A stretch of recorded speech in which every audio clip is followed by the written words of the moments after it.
Hello, শুভ্রার Bengali story telling channel থেকে আমি আজকে সুনীল গঙ্গোপাধ্যায়ের একটি গল্প নিয়ে হাজির হয়েছি।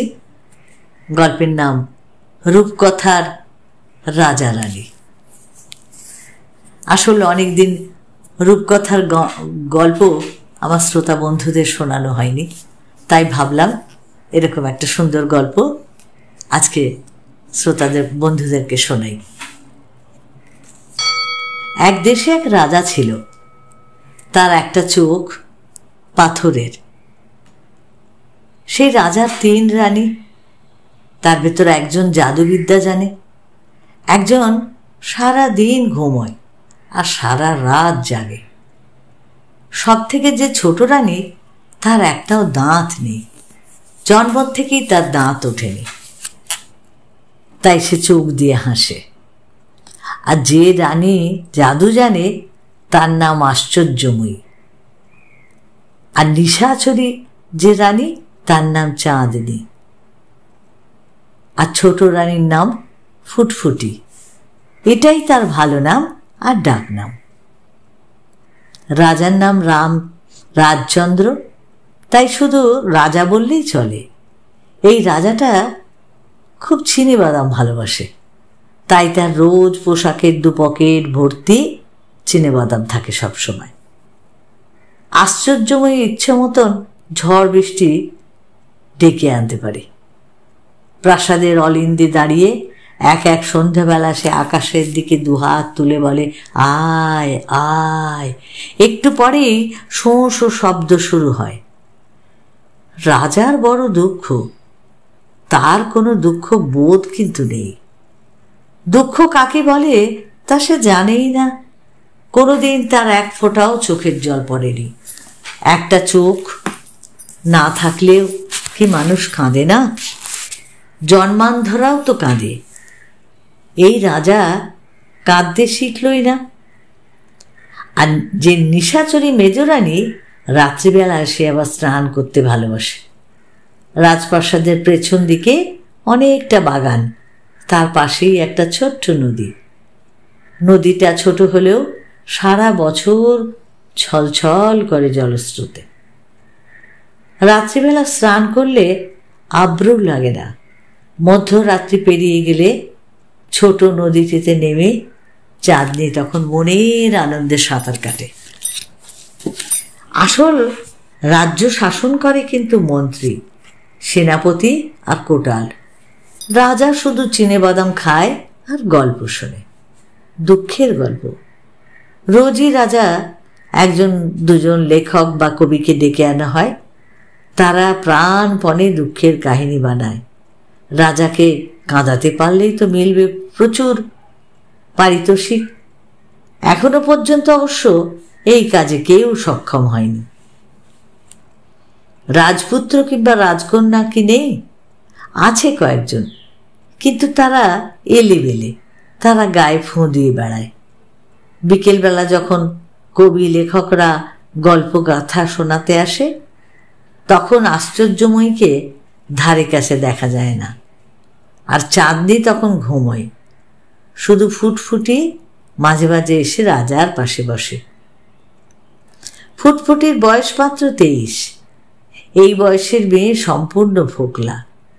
এরকম কেউ কখনো দেখেও নি। তার হাসিতে বিচ্ছরিত চোখ দুটির জন্য তার মুখে একটা সুন্দর আভা ফুটে ওঠে। তাই তাকে বিয়ে করার জন্য অনেক হোমরা চোমরা রাজা, মহারাজা, শ্রেষ্ঠী, যোদ্ধারা উঠে পড়ে লেগেছিল। রাজা রাজচন্দ্র অনেক টাকা পয়সা খরচ করে ফুটফুটিকে জিতে এনেছে। কেউ একজন প্রস্তাব দিয়েছিল, ছোট রানীকে নকল দাঁত পুড়িয়ে দিলেই তো হয়। আজকাল কত রকম ব্যবস্থা হয়েছে। তাই শুনে রাজা এমন চটে গেল যে তখনই সে ব্যক্তিকে পাঠিয়ে দিল নির্বাসনে। ফুটফুটিকে সঙ্গে নিয়ে গল্প শোনা মহা মুশকিলের ব্যাপার। অতি কাঁচা দুঃখের গল্প শুনতে শুনতে মাঝপথে তার চোখের হাসি মুছে যায়। টপ টপ করে জল ঝরতে থাকে। তারপর সে ফুঁপিয়ে ওঠে। তা দেখে রাজার হাসি পায়। এই রাজা গান বাজনা বিশেষ পছন্দ করে না। নর্তকী বাইজে নিয়ে রাত্রি যাপনের শখও তার নেই। তার সব থেকে বেশি ভালো লাগে চিনে বাদামের খোসা ভাঙার শব্দ। মোচুর মোচ মোচুর মোচ করে খোসা ভাঙে তার শব্দ। তবু এই প্রাসাদের অন্দরে কেউ একজন লুকিয়ে লুকিয়ে যেন বাঁশি বাজায়। যখন তখন বেজে ওঠে বাঁশি। বাঁশির শব্দ গোপন রাখা যায় না, তবে যে বাজায় সে থাকে লুকিয়ে। ফুটফুটির কান্না শুরু হলে আর থামতেই চায় না। তখন রাজা রক্তচক্ষে তাকায় সেদিনকার আহত সেই কবিতাটির দিকে। সে যে কাজের জন্য এসেছিল তার উল্টো ফল হলো। কবিটি ভয়ে পালায়। রাজা মুঠো মুঠো চিনে বাদাম খেয়ে মেজাজ শান্ত রাখার চেষ্টা করে। রাগ কমতে শুরু করলে হাসে আপন মনে। আশ্চর্যময়ী একদিন জিজ্ঞাসা করেছিল, হ্যাঁ রে ফুটফুটি, তুই ওসব পচা পচা গল্প শুনে কাঁদিস কেন রে? সবই তো একঘেয়ে। আমি দু একবার শুনে ফেলেছি। গল্পগুলোতে থাকে শুধু কারা খেতে পায় না, খিদের জ্বালায় মরে, কিংবা বন্যায় বাড়িঘর ডুবে যায়। আর কবিগুলো ঘুরিয়ে ফিরিয়ে সেই সীতাহরণ কিংবা দ্রৌপদীর বস্ত্রহরণ নামগুলো খালি বদলে দেয়। অন্যের দুঃখের কথা শুনে কাঁদবার কি আছে? ফুটফুটি চোখের পাতা বিস্ফারিত করে বলে, ওমা, আমি অন্যের দুঃখের কথা শুনে কাঁদতে যাব কোন দুঃখে? যেই ওসব গল্প শুনি অমনি আমার নিজের দুঃখগুলোর কথা মনে পড়ে যায়। আশ্চর্যময়ের আরো আশ্চর্য হয়ে গেল। তোর আবার কিসের দুঃখ রে? ফুটফুটি বলে, আছে গো দিদি, আছে, কত দুঃখ। ছেলে মানুষের কি আর দুঃখের শেষ আছে? আশ্চর্যময়ী গায়ে হাত দিয়ে বলে, শোনো মেয়ের কথা, আমরা কি মেয়ে মানুষ নাকি? আমরা তো রানী। আমাদের কি রান্নাঘরে গা পোড়াতে হয়, না বেটা ছেলে জামা কাপড় কাচতে হয়? আমাদের কি পায়ে কাঁটা ফুটে? আমাদের কি পুরুষরা টানাটানি করে? ফুটফুটি জিজ্ঞাসা করে, দিদি গো, তোমার কোনো দুঃখ নেই সারা জীবন? একটাও? আশ্চর্য মেয়ে একটু চিন্তা করে বলে, একটা না হোক আধখানা আছে। সে কথা আমি কারুকে বলি না, সেজন্য আমার কান্নাও পায় না। চাঁদনির দুঃখ আছে কিনা তার ঠিক জানা যায় না।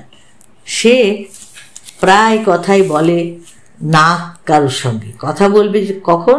সারাদিন তো সে ঘুমিয়েই থাকে, আর যখন সে জাগ্রত তখন অন্যেরা ঘুমন্ত। রাত্রি তীব্রহর পার হলো। যখন রোগী ভোগী এমনকি চুরিরা ঘুমিয়ে পড়ে, তখন চাঁদনি প্রাসাদের আনাচে কানাচে ঘুরে বেড়ায়।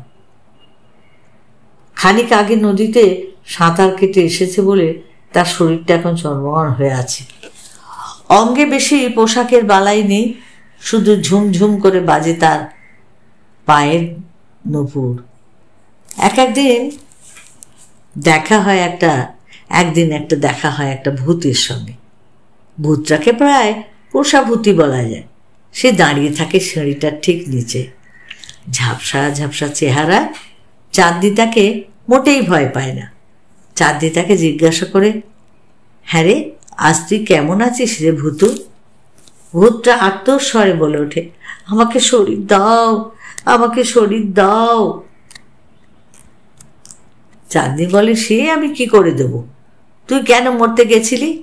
মরার পর কি আর শরীর থাকে? ভূতটা বললে, কেউ যদি খুব করে চায় তাহলে আমরা শরীর নিয়ে ফিরে আসতে পারি। তুমি কি একটা বার আমাকে চাইবে না? চাঁদনি বলে, তুই আমার সঙ্গে সাঁতার কাটতে পারবি? ভূতটা বললে, দেখ কি যে বলো, ভূতেরা কখনো জলে নামে নাকি? কোনো গল্পে শুনেছ? চাঁদনি বলল, তা হলে থাক তুই ভূত হয়ে। আজ পর্যন্ত বরং আমি একজনও সাঁতারের সঙ্গী পেলাম না।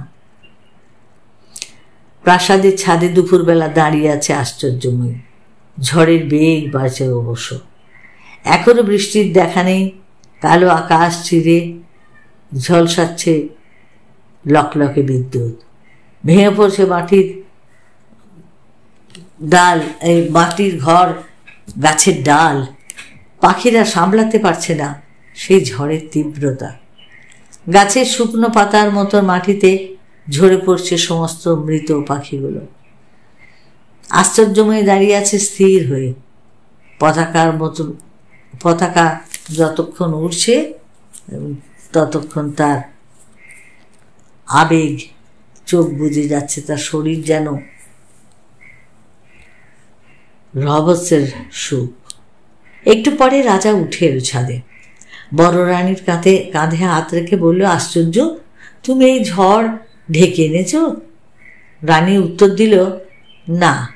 রাজা বলল, এবার থামাও, শুনলাম নাকি প্রজাদের বাড়ি ঘরদোর সব ভেঙে পড়ছে। ঝড়কে ডেকে আনতে পারে আশ্চর্যময়, কিন্তু থামাবার ক্ষমতা তার নেই। এখানে তার জাদুবিদ্যা নিষ্ফল। কথার উত্তর না পেয়ে রাজা আশ্চর্যময় চুলের মুঠি ধরে প্রবল ধাক্কায় তাকে ফেলে দিল মাটিতে। আশ্চর্যময় সঙ্গে সঙ্গে চেতনাহীন। তারপরই কমতে লাগলো ঝড়। আকাশের দিকে তাকিয়ে রাজা বলল, বাহ, তাহলে আমিও একটু জাদু শিখলাম। নিত্য নতুন কবি ও কথাকার খুঁজে বার করা একটা দুরূহ হয়ে উঠেছে। সবাই তো ব্যর্থ হয়েছে, রাজাকে কাঁদতে কাঁদতে বলে, আর নতুন লেখক পাওয়া যাবে কোথায়? মন্ত্রীমশাই হয়রান। সেনাপতি ও কোটালকে অলিতে গলিতে খোঁজাখুঁজি করতে পাঠায়। ভীমরাও নামে একজন বিদ্রোহী প্রজাদের খেপিয়ে বেড়াচ্ছে, তাকে ধরা যাচ্ছে না কিছুতেই। মাঝে মাঝে একজন দুজন এরকম মাথা চারা দিয়ে ওঠে, তারপর তাদের ছিন্নমণ্ড ধুলোয় গড়ায়। এই ভীমরাও অনেক দিন পালিয়ে বেড়াচ্ছে, তাকে দিয়েও নিশ্চয়ই মন্ত্রীমশাই ব্যস্ত হয়ে থাকবে। অবশ্য ধরা সে পড়বেই, শুধু একটা দিনের অপেক্ষা ছিল। একদিন এক রাজপুত্র এক শ্রমিক পল্লীতে গিয়ে গেল। থাক, রাজপুত্রের কথা থাক, এক গল্পে বেশি চরিত্র থাকলে মুশকিল হয়। সন্ধে হয় হয় হঠাৎ বাঁশির শব্দ শুনে রাজা উৎকর্ণ উঠল। কে বাঁশি বাজায়? সেপাই, শাস্ত্রী, প্রহরী, দ্বারপাল কেউ জানে না। বাইরের কেউ লুকিয়ে আছে রাজপ্রাসাদে। যদি বদ মতলবে কেউ লুকিয়ে থাকতে যায়, তাহলে বাঁশি বাজিয়ে জানান দেবে কেন? রাজার মনে খটকা লেগে থাকে। চিনে বাদাম খেতে থাকে সে মুঠো মুঠো। ফুটফুটির ঘরের সামনের বারান্দা অনেকখানি পাখির খাঁচা। এসব পোষা পাখিগুলোকে ফুটফুটির নিজের হাতে ছোলা খাওয়ায়। ওদের মধ্যে তার সবচেয়ে প্রিয় একটা ময়না। ফুটফুটির সঙ্গে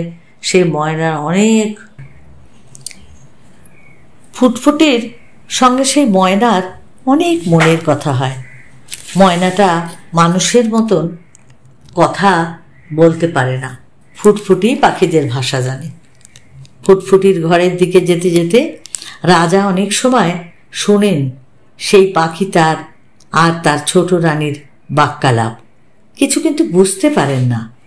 রাজা যে সব সময় প্রাসাদেই বসে থাকেন তা কিন্তু নয়। মাঝে মাঝে তিনি নগর পরিভ্রমণে যান ছদ্মবেশে। কোনোদিন ফকির দরবেশ সাজেন, কোনোদিন বা স্ত্রীলোক। নগর ছাড়িয়ে পল্লীগ্রামেও চলে যান। শুনতে পান মানুষের ঝগড়াঝাঁটি, কান্নাকাটি। এসবও যেন পাখির ভাষার মতন, কিছুই তার বোধগম্য হয় না। একদিন একজন নবীন কবিকে ধরে আনা হলো। তার নাম সুজয়। এর আগে কয়েকবার তাকে অনুরোধ করা হয়েছিল, কিন্তু সে আসতে চায়নি। কবিটা বলল, মহারাজ, আপনাকে কাঁদাবার মতো কোনো গল্প কবিতা আমার জানা নেই, তাই আমি এতদিন আসিনি। তবে আমি একজনের জীবনী লিখছি, সেটা শেষ হলে আপনাকে শোনাবার আমার ইচ্ছা আছে। রাজা জিজ্ঞাসা করলো, কার জীবনী? সুজয় বলল, আপনার। রাজা ভুরু কোঁচকে চিবুকে হাত ঘষতে ঘষতে বলল, আমার? তুমি আমার জীবনের কতটুকু জানো? কবি বলল, আপনার জন্ম কাহিনী কিংবা বাল্য জীবন সম্পর্কে কিছুই জানি না বটে, কিন্তু আমি লিখছি আপনার ভবিষ্যৎ জীবন নিয়ে। আমার পরজন্ম নিয়ে? না না, এ জন্মেই, অদূর ভবিষ্যতের সব কথা। ধরুন শুরু হয়েছে এ বছর থেকে, এখনো অবশ্য পুরোটা শেষ হয়নি। যতখানি লিখেছি, আচ্ছা তাই শোনাও। কবিটা মাথা দুলিয়ে দুলিয়ে পাঠ করল সেই আখ্যান কাব্য। সব শুনে রাজা গম্ভীরভাবে জিজ্ঞাসা করল, এসব তো আজগুবি কাহিনী। কবি বলল, না মহারাজ, সত্য ঘটনা অবলম্বনে। রাজা বলল, যা এখনো ঘটেনি তা সত্য হবে কি না তুমি জানলে কি করে? কবি বলল, রামের জন্ম না হতেই রামায়ণ লেখা হয়নি। সব ঠিক ঠিক মিলেছিল কিনা? কবিরা এরকম পারে। রাজা বলল, আচ্ছা পরবর্তী 7টা দিন দেখা যাক।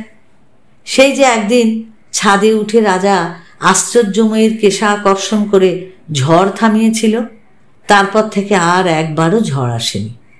বৃষ্টিময় মেঘও আসেনি। খড়তপ্ত হচ্ছে বাতাস। এর মধ্যে আশ্চর্যময়ীর সঙ্গেও রাজার কোনো কথা হয়নি। এক দাসীর মুখে খবর পেয়ে রাজা দৌড়ে গেল আশ্চর্যময়ীর ঘরে। সেখানকার দৃশ্য দেখে রাজা তো একেবারে তাজ্জব। সারা ঘর ভর্তি চুল ছড়ানো, কালো মেঘের মতন পিঠ কোমর ছড়ানো চুল ছিল আশ্চর্যময়ীর। প্রায় সব উঠে গেছে। শেষ কয়েকগাছা চুল টেনে টেনে তুলছে আশ্চর্যময়ী। রাজা শুধু বলল, এ কি? আশ্চর্যময়ী মুখ ফেরালো। তার নাকের নিচে গোঁফ গজিয়েছে, গালে নবীন তৃণের মতো দাড়ি, দৃষ্টিতে লাল রঙের আভা। রাজার বুক কেঁপে উঠল। সেই কবিতা লিখেছিল না, রাজার এক রানী হঠাৎ একদিন পুরুষ হয়ে যাবে। রানী যদি পুরুষ হয়ে যায়, সে কি হবে রাজার প্রতিদ্বন্দ্বী? দ্রুত সেখান থেকে বেরিয়ে এসে রাজা প্রহরীদের হুকুম দিল, এ ঘরের দরজা বন্ধ করে রাখো, আর কোনোদিনও খুলবে না। একটু শান্তি পাওয়ার জন্য রাজা গেল ফুটফুটির ঘরের দিকে। পাখির খাঁচার সামনে দাঁড়িয়ে আছে ফুটফুটি। তার দু চোখে ঝিলমিল করছে হাসি। রাজা জিজ্ঞাসা করল, কেমন আছিস রে ফুটফুটি? ফুটফুটি দুদিকে দুটো হাত ছড়িয়ে দিল। তারপর কথা বলল পাখির ভাষায়। এরপর 2 দিন ধরে রাজা ফুটফুটিকে কথা বলাবার চেষ্টা করে গেল। কোনোই লাভ হলো না। ফুটফুটি মানুষের ভাষা একদম ভুলে গেছে। রাজার মনে পড়ল, পাখিতে দাঁত থাকে না। ফুটফুটি আস্তে আস্তে পাখি হয়ে যাবে। দুপুরবেলা হাঁ হাঁ করছে বাতাস। প্রাসাদটা যেন বড় বেশি নির্জন। লোকজন সব গেল কোথায়? একজন প্রহরীকে দেখতে পেয়ে রাজা বলল, শিগগিরই মরণ থেকে ডেকে আনো। রাজা এলো চাঁদনির ঘরে। পালঙ্কে শুয়ে অঘোরে ঘুমোচ্ছে চাঁদনি। রাজার তার শরীর ধরে নাড়াচাড়া করে বলতে লাগলো, ওঠো ওঠো, কেন কেন তুই প্রত্যেক দিন সারাদিন ঘুমোবি? কেন তা আমি সহ্য করব? চাঁদনি উঠে বসলো। চোখ যেন সে খুলতেই পারছে না। আবার রাজার বকুনি শুনে সে চোখ মেলল অতি কষ্টে। তার চোখের রং সাদা। কাতরভাবে চাঁদনি বলল, মহারাজ, আমি দিনের বেলা দেখতে পাই না। সূর্যের আলো আমার সহ্য হয় না। আপনি আমাকে বকুন, মারুন, যা ইচ্ছে করুন। মাঝরাত্রিরে আমাকে জন্ম দিয়ে আমার মা মরে গেছে, তাই আমি শুধু রাত্রিটুকুই চিনি। সবই তো মিলে যাচ্ছে। যত নষ্টের গোড়া হচ্ছে ওই কবিতা। ওর লেখা থামিয়ে দিতে পারলে বাকি অংশটা আর মিলবে না। এর মধ্যে আরো অনেকটা লিখে ফেলেছে নাকি। রাজা চিৎকার করে উঠল, ওরে কি কোথায় আছিস? শিগগিরই ওই সুজয় নামের কবিটাকে ধরে নিয়ে আয় তো। কেউ উত্তর দিল না। এর মধ্যে বেজে উঠল সেই লক্ষ্মী ছাড়া বাঁশিটা। রাজা নিজে ছুটো ছুটি করে খুঁজতে লাগলো সেই বংশীবাদককে। না পেয়ে ক্লান্ত অবসন্ন হয়ে শুয়ে পড়ল এক সময়। রাজাদের সম্পূর্ণ অসহায় দেখায় যখন তারা নিঃসঙ্গ। মাঝরাতে ঘুম ভেঙে উঠে রাজা দেখল কোথাও কেউ নেই। ডাকাডাকি করেও সাড়া পাওয়া গেল না কারো। কবির লেখা এই অংশটা রাজা কিছুতেই বিশ্বাস করতে পারেনি। তাও সত্যি হলো। তবে কি সেনাপতি নিহত হয়েছে ভীমরাওয়ের হাতে, মন্ত্রী নিরুদ্দেশ, আর সবাই পালিয়েছে ভয়ে? রাজা নিজের মুখে হাত দিয়ে দেখল, তার কি যেন একটা চটচট করছে। রক্ত নাকি, না জল? তিনি জিভ দিয়ে একটু চেটে দেখলেন। এর নাম কান্না। তারপর রাজা বুঝতে পারল কান্না বেরোচ্ছে তার ওই পাথরের চোখ দিয়ে। অন্য চোখটা তার শুকনো। সেই কবি নিজের কথা কিছু বলেনি, কিন্তু সে কোথায়? সে নদীতে সাঁতার কাটছে চাঁদনির সঙ্গে। চাঁদনি এতদিন পর পেয়েছে তার সাঁতারের একজন সঙ্গী। দুজনে সাঁতরে সাঁতরে চলে যাচ্ছে ছোট নদীর থেকে বড় নদী, বড় নদীর থেকে সেই সমুদ্রের দিকে। তা সুনীল গঙ্গোপাধ্যায়ের এই সুন্দর গল্প তোমাদের ভালো লেগে থাকলে শ্রোতা বন্ধুদের তোমরা অবশ্যই একটা লাইক করে প্লিজ প্রিয়জনকে শেয়ার করে দাও। আর যারা নতুন, আমাকে এখনও সাবস্ক্রাইব করনি, প্লিজ প্লিজ একটু সাবস্ক্রাইব করে আমার পাশে থেকো। আর যে বন্ধুরা আমার পাশে আছো তাদেরকেও আমার অসংখ্য ধন্যবাদ। সকলে ভালো থেকো, অপেক্ষায় থেকো আমার পরবর্তী গল্পের জন্য।